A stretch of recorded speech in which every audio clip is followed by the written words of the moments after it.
په دې ویډیو کې زه غواړم تاسو ته داشبورډ در وښیم چې څنګه تاسو کولی شئ د پروژو دپاره چې مانیټورینګ او ایوالویشن کوئ یا ایمني د فعالیتو دپاره تاسو څنګه کولی شئ یو ډېر ساده داشبورډ جوړ کړئ. ما د تعلیم تربیې یوه پروژه په نظر کې نیولې ده چې 6 انډیکیټورونه لري. انډیکیټور شاخص ته وایي. شاخص په دې معنا دی چې تاسو باید یو شی د پروژې دپاره کېږدئ چې د پروژې کامیابي یا د پروژې ناکامي پې محاسبه کوي.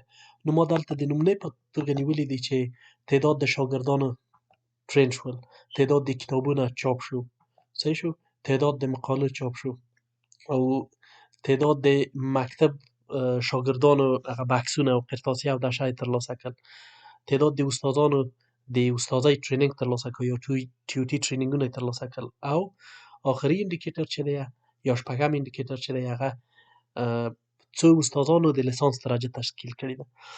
د هر مانیټورینګ او ایوالویشن دغه کوم داشبورډ چې جوړیږي تاسو باید د پروژې د پلان جوړولو په وخت کې باید بیسلاین کېږدئ. بیسلاین دې ته وایي چې د تاسو اوسنی وضعیت څنګه دی. مثلا تاسو غواړئ چې یو گرین هاوس جوړ کړئ یا فرضاً یو کلینیک جوړ کړئ. تاسو د کلینیک لپاره اوس ګورئ چې د کلینیک تاداو شته دی که نه. که چېرې تاداو موجود و دې ته بیسلاین وایي. یا مثلا که دیوالونه پورته شوي و سر یې نه و پټ نو دغه دیوالو ته بیسلاین وایي. نو د هرې فعالیت لپاره باید تاسو بیسلاینونه ولرئ. که چېرې بیسلاین موجود نه وي هغو ته صفر یې کړئ. صحیح شو. بل ټارګت یا هدف هم باید معلوم وي چې هر انډیکیټور باید تاسو وپوهیږئ چې څومره نفر باید دغه انډیکیټور دپاره تاسو تربیه کړئ. صحیح شو. نو مثلا د ما د اول انډیکیټور دپاره چې څو شاګردان تربیه شي 200 نفر دي. د کتابو تعداد چې چاپ شي بیسلاین صفر دی، هدف هم 15 کتابه دی. د مقالو تعداد 15 دی. اوس به هر حال د مکتب نه 2 مقالې تیار چاپ شوي دي، 15 به نور د موږ ټارګت وي. صحیح شو. او بل د مکتب څومره شاګردانو سپلای ترلاسه کړ دغه قرطاسیه، بکس او پنسل او پنسل تراش و دشان 12 نفرو تیار ترلاسه کړي دي. صحیح شو. 200 د موږ هدف دی. او تعداد د استادانو چې ټیوټي ټرینینګ یا دغه د استادۍ ټرینینګ یې اخیستی 3 نفرو تیار اخیستی دی. 40 زموږ هدف دی. صحیح شو.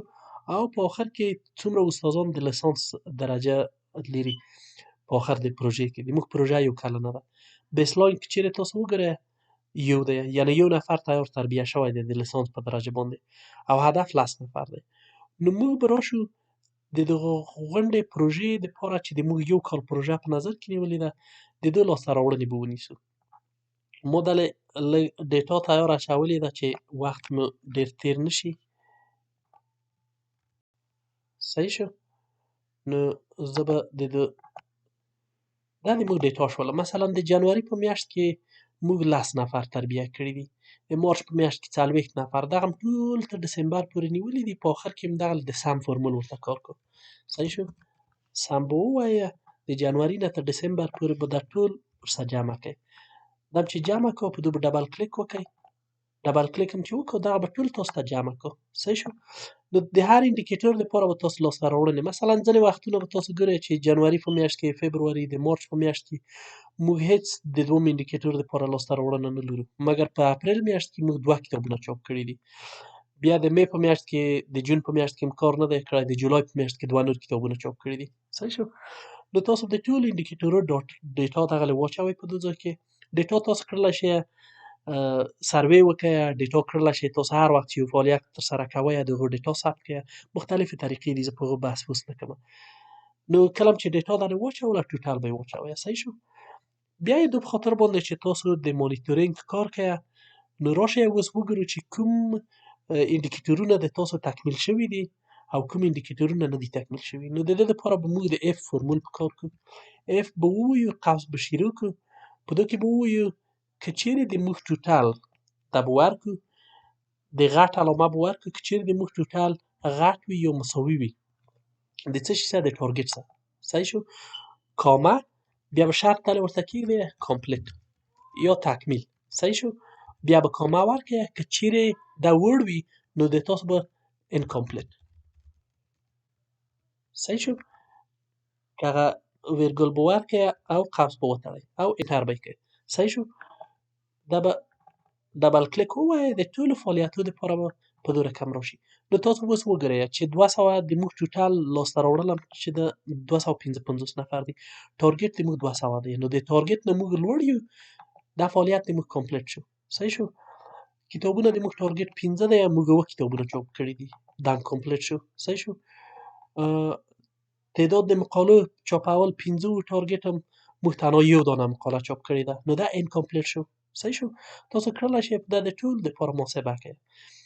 صحیح شو.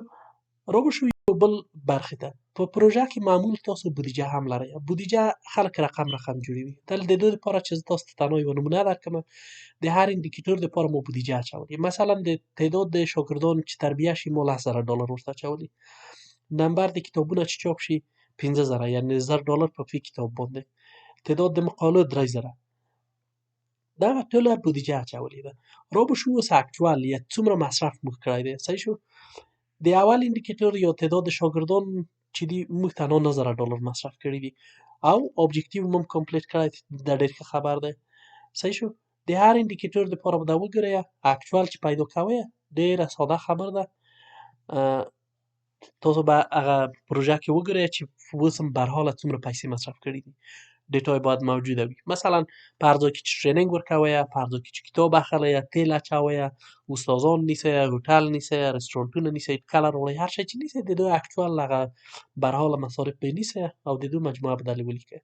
راوشو اوس په د دوی وضعیت وګورو که چیرې د اف فرمول به کار کوو. اف قوس به شروع کوئ. تاسو به ووایئ د اکچوال که چیرې د موږ اکچوال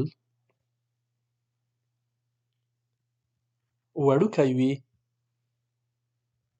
نه که چیرې د موږ بجټ غټه وي یا وړه وي د موږ د اکچوال نه، نو په دغه صورت کې تاسو ووایئ چې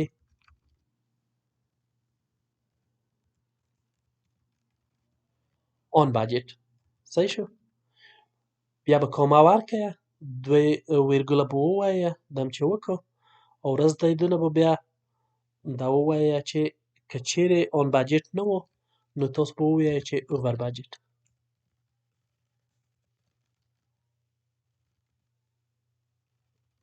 اوور بجټ. صحیح شو. دوه ویرګوله به ورکړئ او کامه به ووایئ. صحیح شو. زه به دا انټر کړم. صحیح شو. د موږ مثلا په دې ځای کې پلان هم وه چې موږ $10,000 مصرف کړو.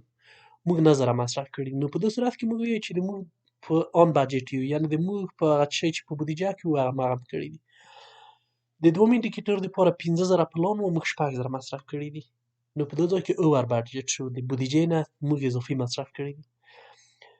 په د دریم اندیکیتور دپاره 3,000 پلان وو، 3,450 مصرف شوي دي. دا هم اوور بجټ شو. صحیح شو.